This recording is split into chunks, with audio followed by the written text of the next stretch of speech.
Dream classes में आपका स्वागत है। हम आपको गणित के एक महत्वपूर्ण टॉपिक के बारे में बताने जा रहे हैं जिसका नाम है त्रिकोणमिति।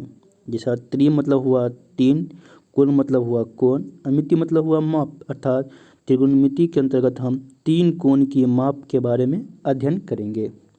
त्रिकोणमिति में सबसे पहले हम एक समकोण त्रिभुज के बारे में अध्ययन करेंगे, जिसमें समकोण त्रिभुज अर्थात जिसमें एक कोण का माप 90 डिग्री होता है और अन्य दो एंगल में से या कोण में से एक को हम थीटा मानेंगे। थीटा जिस पे बनेगा उससे आधार और सामने वाले को हमेशा लंब और सबसे बड़ी भुजा को कर्ण बोलेंगे। एक अन्य फिगर लिए है जिसमें थीटा को दिखाए हैं और थीटा अर्थात जो कोण बनता है उसके सामने वाले को हम लंब बोलेंगे, बगल वाले को आधार बोलेंगे, सबसे बड़ी भुजा को कर्ण। अब हम इन सब को कैसे निकालेंगे? तो एक तीन फार्मूला है जिसको जान लेने से आसानी से हम कर्ण, लंब और आधार के बारे में ज्ञात कर सकते हैं। सबसे पहले होता है कर्ण का स्क्वायर बराबर होता है लंब का स्क्वायर प्लस आधार का स्क्वायर, और लंब का स्क्वायर बराबर होता है कर्ण का स्क्वायर घटे आधार का स्क्वायर, और आधार का स्क्वायर बराबर होता है कर्ण का स्क्वायर घटे लंब का स्क्वायर।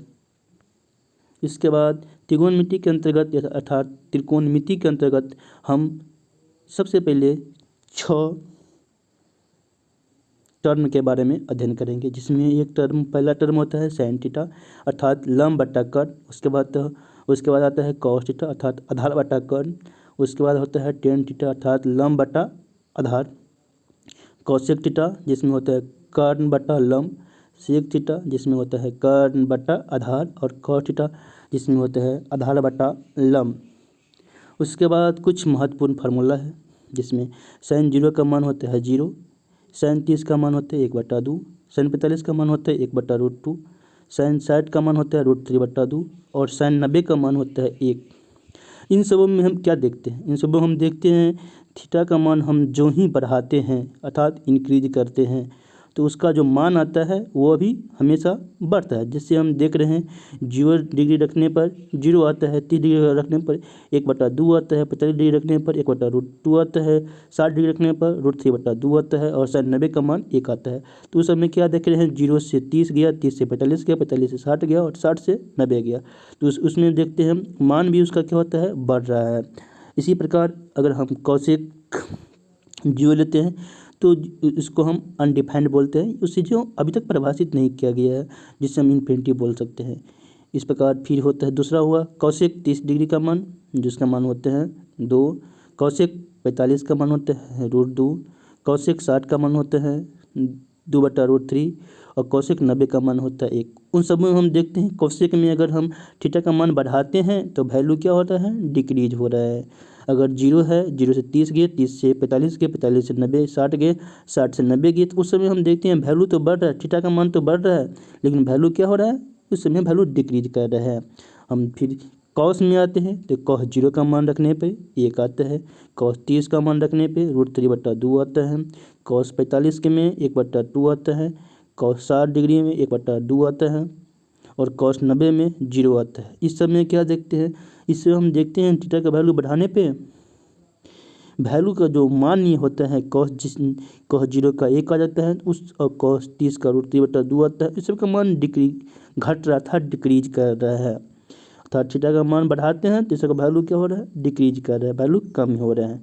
सेक 0 का मान क्या होता है? 1 आता है, सेक 30 का मान 2/√3 आता है, सेक 45 का मान √2 आता है, सेक 60 का मान 2 आता है, सेक 90 का मान अनडिफाइंड है, जिसे अभी तक जिसे अपरिभाषित होता है। उस समय क्या होते हैं? थीटा का मान बढ़ाते हैं, जिस प्रकार 0 है, 30 है, 45 है, 60 है, 90 है, उन सबों में को मान बढ़ने से वैल्यू भी क्या कर रहा है? इंक्रीज कर रहा है। कैसे? तो देखिए यहाँ पर सेक 0 है तो 1 आता है, सेक 30 है 2/√3 आता है, 1 से कुछ ज़्यादा आएगा, सेक 45 है √2 है उसका भी मान ज़्यादा आएगा, सेक 60 है उसका मान 2 हुआ, सेक 90 है उसका मान भी इन्फिनिटी हुआ अर्थात अनंत हुआ। टेन 0 में है, टेन 0 में आता है 0, टेन 30 में आता है 1/√3, टेन 45 में आता है 1, टेन 60 में आता है √3, टेन 90 में आता है इन्फिनिटी मतलब अपरिभाषित। जिसमें कि उस समय भी क्या हो रहा है? थीटा का मान टेन थीटा का अगर थीटा का जगह पर अगर हम वैल्यू इंक्रीज करते हैं तो वैल्यू भी उसका क्या कर रहे हैं? इंक्रीज हो रहा है। अर्थात कैसे इंक्रीज कर? 3 जीरो था तो जीरो आया, 3 30 था तो वो 1/√3 आया था, जीरो से अधिक हुआ। 30 से फिर 45 पे आए तो 1 आया था, 1/√3 से भी अधिक हुआ।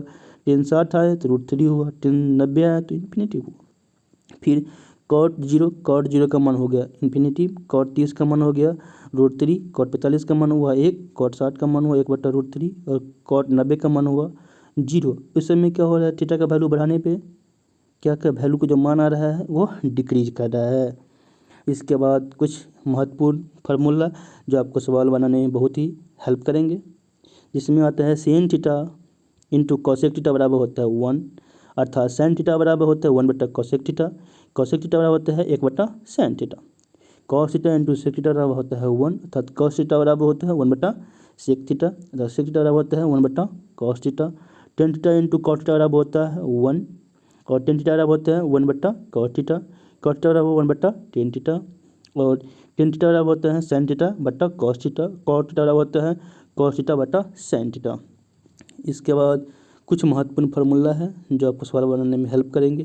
Sign square theta plus cos square theta बराबर 1 और साइन स्क्वायर थीटा बराबर होता है 1 घटे cos square theta, cos square theta होता है 1 घटे sine square theta, sec square theta होता है सेक स्क्वायर थीटा घटे टेन स्क्वायर थीटा हुआ 1, सेक स्क्वायर थीटा बराबर हो गया 1 plus tan square theta, tan square theta बराबर होता है sec square theta minus 1, cosec square theta minus tan square, cosec square theta minus cot square theta बराबर हुआ 1, कॉसेक स्क्वायर थीटा बराबर हुआ 1 प्लस कॉट स्क्वायर थीटा और cot square theta बराबर हुआ कॉसेक स्क्वायर थीटा माइनस 1।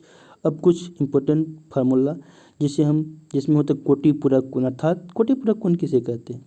कोटि पूरक कोण होगा जब दो कोणों का माप 90 डिग्री हुआ, उसे हम बोलेंगे कोटि पूरक कोण। जैसे साइन का कोटि पूरक हो जाएगा कॉस में जाएगा, टेन का जाएगा कॉट में जाएगा, कॉसेक का जाएगा सेक में जाएगा।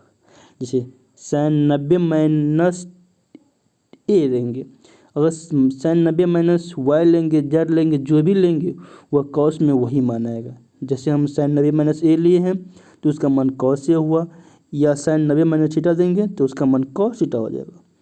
कॉस में जब फिर लेंगे कॉस 90 माइनस ए लेंगे तो साइन ए हो जाएगा, कॉस 90 माइनस थीटा लेंगे तो साइन थीटा हो जाएगा, टेन 90 माइनस थीटा लेंगे तो कॉस थीटा हो जाएगा, कॉट टेन 90 माइनस वाई लेंगे तो कॉट वाई लगेगा। यहाँ पे जो लेंगे वही आएगा कॉट में।